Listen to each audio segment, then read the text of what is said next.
Hi friends, मैं एक साथ आप सभी का स्वागत करता हूं आपके इस यूपीएससी सिलेबस चैनल पर। आज हम लोग बीए थर्ड ईयर के थर्ड पेपर यानी कि एनिशिएंट इंडियन रिलीजन और फिलॉसफी से संबंधित जो मॉडल पेपर बन सकते हैं हम लोगों के ऑब्जेक्टिव टाइप के, उस पर डिस्कस करेंगे। ओके, तो आज का आपका टॉपिक है जो कि बहुत अच्छा ही टॉपिक है, बहुत अच्छी टॉपिक है। उसका नाम है शैव धर्म। इससे पहले हम लोग सैन्य धर्म से संबंधित टॉपिक पे डिस्कस कर चुके हैं और जो मॉडल पेपर है उस पर प्रैक्टिस कर चुके हैं। तो आज हम लोग शैव धर्म से संबंधित जो क्वेश्चन बन सकते हैं और क्वेश्चन पूछे जाते हैं उस टॉपिक पे हम लोग डिस्कशन करेंगे। ओके, तो आप लोग इसका पीडीएफ पाने के लिए हमारे टेलीग्राम चैनल यूपीएससी सिलेबस से जुड़ सकते हैं। ओके, तो हम लोग क्लास स्टार्ट करते हैं। तो आज आपका पहला क्वेश्चन है, शैव को रुद्र किस वेद में कहा गया है? मतलब शिव शंकर को रुद्र नाम से किस वेद में पुकारा गया है? तो रुद्र नाम से उन्हें ऋग्वेद में पुकारा गया है। किसमें? ऋग्वेद में। फिर आपका नेक्स्ट क्वेश्चन आता है, शैव क्रुद्ध होने पर निम्न में से किसका संहार करते हैं? तो जब शैव यानी शंकर भगवान क्रुद्ध होते हैं तो वो मानव और पशु दोनों का संहार करते हैं, किसी एक पार्टिकुलर व्यक्ति को छोड़ते नहीं है। ऐसा किसमें उल्लेखित हमें मिलता है? ऐसा उल्लेखित हमें जो है ऋग्वेद में मिलता है, यानी कि आपका ऑप्शन सी सही है। आपका नेक्स्ट क्वेश्चन आता है, रुद्र में किस प्रकार की शक्तियां नहीं थी? तो रुद्र में मंगलकारी शक्तियां नहीं थी। आप देखेंगे जाकर के, जब ऋग्वेद आप पढ़ेंगे तो पाएंगे कि उन्हें डिस्ट्रॉयर ऑफ द डिस्ट्रॉयर कहा जाता है, विनाशकों का विनाशक कहा जाता है। ठीक है, तो वो उनके अंदर मंगलकारी शक्तियां नहीं थी। जिस शिव की कल्पना ऋग्वेद में की गई थी वह विनाशकारी और महामारी लाने वाला देवता के रूप में पूजा जाता था। ओके, यानी कि आपका ऑप्शन बी सही है, उनके अंदर मंगलकारी शक्तियां नहीं थी जिस शिव की कल्पना यहाँ पर ऋग्वेद में की गई है। ओके, फिर आपका नेक्स्ट क्वेश्चन आता है, अथर्ववेद में शिव को कहा जाता था। तो अथर्ववेद में उन्हें सर्व कहा गया है, भूपति कहा गया है, पशुपति कहा गया है, उपयुक्त में से सभी, यानी कि आपका ऑप्शन डी सही है। फिर आपका नेक्स्ट क्वेश्चन आता है दोस्तों, शैव को सबसे प्राचीन संप्रदाय माना जाता है। तो शैव का जो सबसे प्राचीन संप्रदाय आपका है वह है पाशुपत संप्रदाय, जिसके बारे में साक्ष्य हम लोग सैंधो सभ्यता में पढ़ चुके हैं कि हमें सैंधो सभ्यता में मिलता है साक्ष्य। ओके, एक प्रोटोशिवा नाम का सेल यानी कि मुहर मिला है जिसपे हमें शिव का अंकन मिलता है। ओके, तो सबसे प्राचीनतम संप्रदाय है पाशुपत संप्रदाय।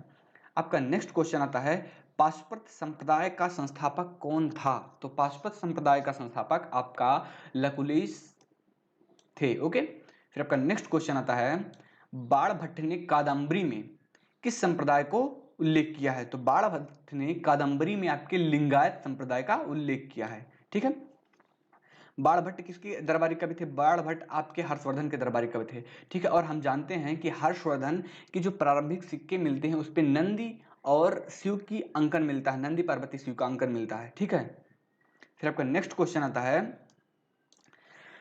पाशुपत के अंतर्गत 5 पदार्थों की सत्ता को स्वीकार किया गया है, वह निम्न में से कौन नहीं है? तो 5 पदार्थ जो है उसमें आपको कार्य है, करण है, योग है और यहाँ पर सुखांत है, ये गलत है, वहां पर दुखांत है, यानी कि आपका ऑप्शन डी सही है।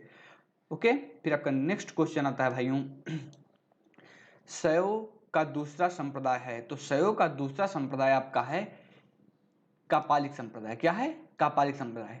पहले आपका पाशुपत आया, फिर कापालिक आता है।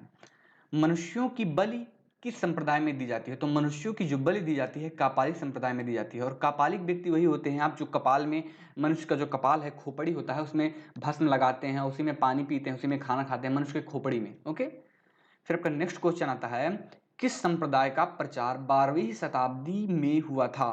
तो 12वीं शताब्दी में आपके जो है लिंगायत संप्रदाय का प्रचार हुआ था। ओके, आपका ऑप्शन ए सही है।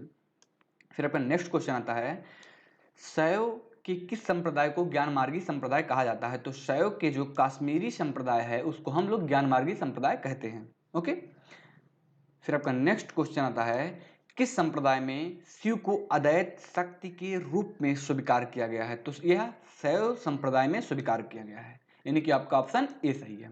फिर आपका नेक्स्ट क्वेश्चन आता है दोस्तों, किस संप्रदाय ने दक्षिण के सामाजिक धार्मिक जीवन में वास्तविक क्रांति लाने के लिए एक जन आंदोलन का सूत्रपात किया? तो वो आपका था लिंगायत संप्रदाय। क्या था? लिंगायत संप्रदाय, यानी कि आपका ऑप्शन ए सही है। फिर आपका नेक्स्ट क्वेश्चन आता है, शिवलिंग उपासना का प्रारंभिक पुरातात्विक साक्ष्य कहाँ से प्राप्त होता है? जैसा कि हम बार बार बता चुके हैं कि इसका साक्ष्य हमें हड़प्पन सिविलाइजेशन यानी कि इंडस वैली सिविलाइजेशन से मिलता है। फिर आपका नेक्स्ट क्वेश्चन आता है, ऋग्वेद में शिव के लिए कौन से नाम का प्रयोग किया गया है? तो ये मैं ऊपर भी बता चुका हूँ, एक क्वेश्चन रिपीटेड हो गया है। ऋग्वेद में जो है हमें शिव के रुद्र नाम से अंकन मिलता है या रुद्र नाम से उल्लेख मिलता है हमें ऋग्वेद में। ओके, फिर आपका नेक्स्ट क्वेश्चन है, लिंग पूजा का पहला स्पष्ट वर्णन किस पुराण में मिलता है? तो लिंग पूजा का स्पष्ट वर्णन आपको मत्स्य पुराण में मिलता है, यानी कि आपका ऑप्शन सी सही है। ओके, फिर आपका नेक्स्ट क्वेश्चन है, किस पुराण में शिव संप्रदाय की संख्या 4 बताई गई है? ठीक है, तो आपके वामन पुराण में शिव संप्रदाय की संख्या 4 बताई गई है, जिसमें आपका पहला है कापालिक, लिंगायत, फिर आपका काश्मीरी और उसके बाद में आपका आता है पाशुपत। ओके, फिर आपका नेक्स्ट क्वेश्चन है, शैव संप्रदाय की प्राचीनतम संप्रदाय कौन है? तो जो मैं आपको बता चुका हूं आपका है पाशुपत संप्रदाय। फिर आपका नेक्स्ट क्वेश्चन है, पाशुपत संप्रदाय के अनुयायियों को क्या कहा जाता है? तो पाशुपत संप्रदाय के जो अनुयायी होते हैं उन्हें पंचार्थिक कहा जाता है। पंचार्थिक, ये रा जो इधर लगा हुआ है ये गलत है, पंचार्थिक कहा जाता है। ओके, तो आप लोग इसको सही करिएगा, आपका ऑप्शन ए सही है। ओके, फिर आपका नेक्स्ट क्वेश्चन, आज के लिए इतना ही, शायद आज इतना ही मेरी टीम ने तैयार किया था, तो ओके आज के लिए इतना ही। और आप सभी से रिक्वेस्ट है कि आप ये मैक्सिमम शेयर करें ताकि हमारे क्लासमेट जो हैं उनको पास ये पहुंच सके। ओके, ताकि सबका फायदा हो सके। आज के लिए इतना ही। ओके, मिलते हैं नेक्स्ट क्लास में नेक्स्ट टॉपिक के बाद साथ। धन्यवाद।